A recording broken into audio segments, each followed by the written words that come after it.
سیدنا ثابت بن قیس رضی اللہ تعالی عنہ کی فضیلت کہ وہ جنتیوں میں سے ہیں، اس حدیث کو انس بن مالک رضی اللہ تعالیٰ عنہ روایت کرتے ہیں کہ رسول اللہ صلی اللہ علیہ وسلم کو ایک دن ثابت بن قیس نہیں ملے تو ایک صحابی نے کہا، اے اللہ کے رسول، میں آپ کے لیے ان کی خبر لاتا ہوں۔ چنانچہ وہ ان کے یہاں آئے تو دیکھا کہ اپنے گھر میں سر جھکائے بیٹھے ہیں۔ انہوں نے پوچھا کیا حال ہے؟ انہوں نے کہا کہ برا حال ہے۔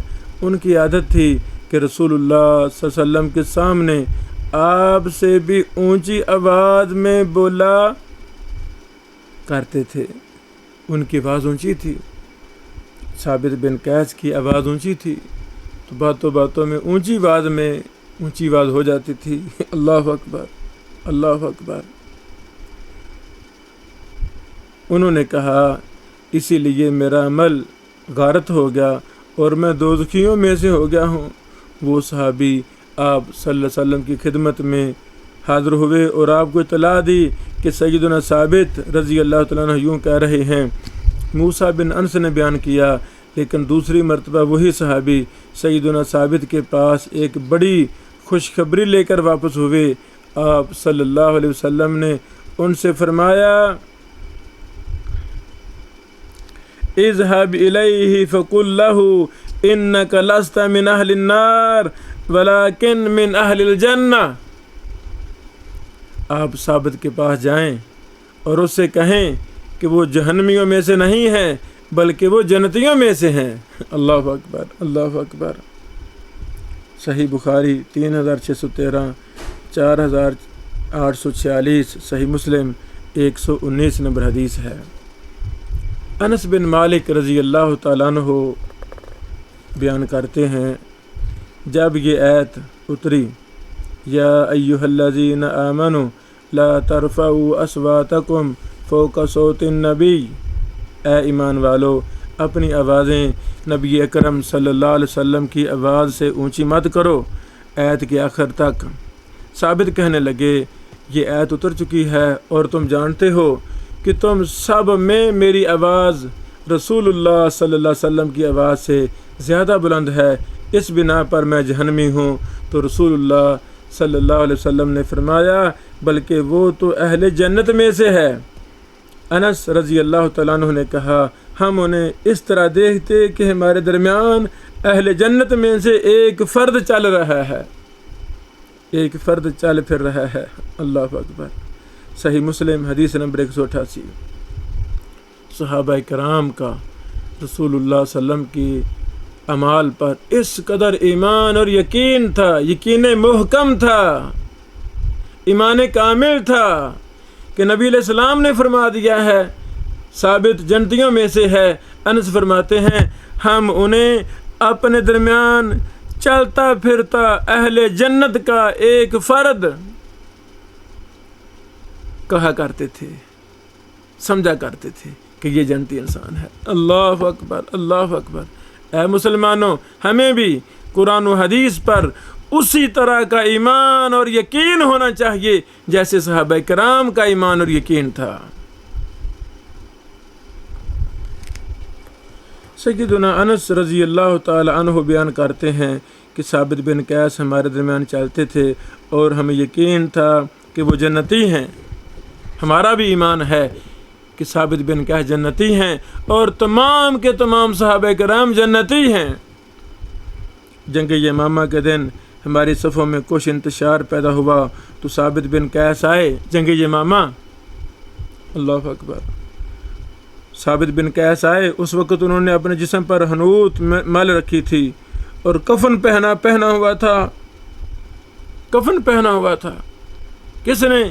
اسی صحابی سیدنا ثابت بن قیس نے۔ کفن کیوں پہنا تھا؟ کہ ایک بے ایمان اللہ اور اللہ کے رسول کے دشمن شخص نے جھوٹی نبوت کا دعویٰ کر دیا تھا۔ آج اس کو تباہ برباد کرنے کے لیے، اس کو قتل کرنے کے لیے، اس کا ستیہ ناش کرنے کے لیے صحابہ کرام آئے تھے اور کفن کئیوں نے باندھا ہوا تھا کہ آج یا ہم نہیں رہیں گے یا اس کو نہیں چھوڑیں گے۔ اللہ اکبر، اللہ اکبر۔ سیدنا ثابت بن قیس نے یہ آئے، انہوں نے کفن پہنا ہوا تھا اور فرمانے لگے تم اپنے ہم نشینوں کی طرف برا لوٹے ہو۔ یہ کہہ کر وہ لڑتے لڑتے اتنا آگے بڑھ گئے کہ بالآخر شہید ہو گئے غزوہ جنگ یمامہ میں۔ اللہ اکبر۔ یہ حدیث صحیح ہے، مسند احمد 12399، امام ابن حبان نے صحیح کہا ہے 7168 نمبر حدیث میں۔ پچھلے سالوں اللہ تعالیٰ نے مجھے توفیق دی، میں نے پورے سعودی عرب کا سفر کیا، شہروں کا، بستیوں کا، اہم بستیوں کا، تقریباً سارے شہروں کا سفر کیا، اور صحابہ کرام محدثین کی خدمات جو انہوں نے جس شہر میں بیٹھ کر سر انجام دی خدمات، وہاں گیا، ان کی نسلوں کو ملا، اور پھر ساتھ ایک میں تاریخ مرتب کرتا رہا سرزمین حجاز و اطراف میں آثار صحابہ و محدثین کے نام سے، اور وہ الحمدللہ ہم نے شائع بھی کر دی ہے پچھلے سال۔ اس میں غزوہ یمامہ جہاں جنگ یمامہ ہوئی وہاں بھی مجھے کچھ وقت گزارنے کا موقع ملا، وہاں کے آثار حالات اکٹھے کیے، جو یمامہ میں یمامی محدثین گزرے ان پر بھی کافی ڈیٹا ہم نے جمع کیا اپنی کتاب میں۔ اللہ اکبر۔ اللہ ان سے راضی ہوا، رضی اللہ عنہم و رضوا عنہ۔ رسول اللہ صلی اللہ علیہ وسلم کے آزاد کردہ غلام سیدنا ثوبان رضی اللہ تعالیٰ عنہ کے حالات کا بیان۔ نبی رحمت صلی اللہ علیہ وسلم نے سیدنا ثوبان کو خرید کر آزاد کر دیا تھا۔ انہوں نے رسول اللہ صلی اللہ علیہ وسلم کی وفات تک خدمت کی۔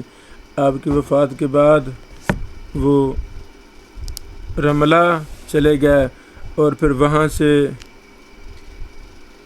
آگے چلے گئے، اور 54 ہجری میں وہ حمص میں فوت ہوئے، حمص چلے گئے شام۔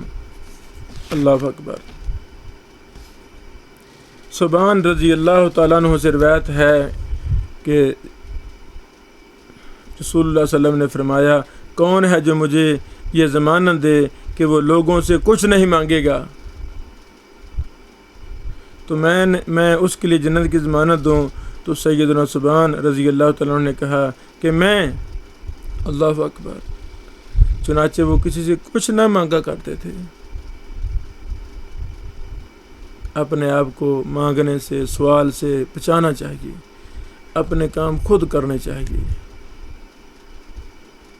جتنے آپ مرضی امیر ہیں کوشش کریں اپنے کام خود کریں، آپ جتنے مرضی غریب ہیں کوشش کریں کسی سے مت مانگیں، رزق حلال کو کافی سمجھیں، خواہ وہ تھوڑا ہی کیوں نہ ہو۔ جب انسان ایک نیت، ایک ارادہ کر لیتا ہے تو اللہ تعالیٰ رزق حلال خواہ تھوڑا دے، وہ خیر و برکت والا ہوتا ہے۔ اللہ اکبر، اللہ اکبر۔ ابو داود میں یہ صحیح حدیث ہے 1643، سنن نسائی 2590، سنن ابن ماجہ 1837، مسند احمد 22385۔ سیدنا جابر بن سامرہ رضی اللہ تعالی عنہ کی فضیلت اور حالات کا بیان۔ اللہ اکبر، اللہ اکبر۔ آپ نے کوفہ میں رہائش اختیار کی اور وہاں پر گھر بنایا، اور 74 ہجری میں فوت ہوئے، اور عمر بن حریث نے نماز جنازہ پڑھائی۔ جابر بن سامرہ رضی اللہ تعالیٰ عنہ سے روایت ہے کہ مجھے خبر دی کہ رسول اللہ صلی اللہ علیہ وسلم کھڑے ہو کر خطبہ دیتے تھے، پھر بیٹھ جاتے، پھر کھڑے ہوتے اور کھڑے ہو کر خطبہ دیتے، اس لیے جس نے تمہیں یہ بتایا کہ آپ بیٹھ کر خطبہ دیتے تھے اس نے جھوٹ بولا۔ خطبہ جمعہ کھڑے ہو کر دینا چاہیے۔ اللہ کی قسم میں نے آپ کے ساتھ 2000 سے زیادہ نمازیں پڑھیں، جن میں بہت سے جمعے بھی آئے اور آپ نے تمام خطبے کھڑے ہو کر دیے۔ اللہ اکبر۔ صحیح مسلم حدیث نمبر 862۔ اللہ اکبر۔ اللہ سے دعا ہے اللہ تعالی ہمارے سینوں کو، ہمارے دلوں کو صحابہ کرام کی سچی محبت، ایمانی محبت سے بھر دے، اور ہمیں صحابہ کرام کے حالات و واقعات، ان کی فضائل کو پڑھنے کی، اپنی نسلوں کو سنانے کی توفیق عطا فرمائے۔ بارک اللہ فیکم۔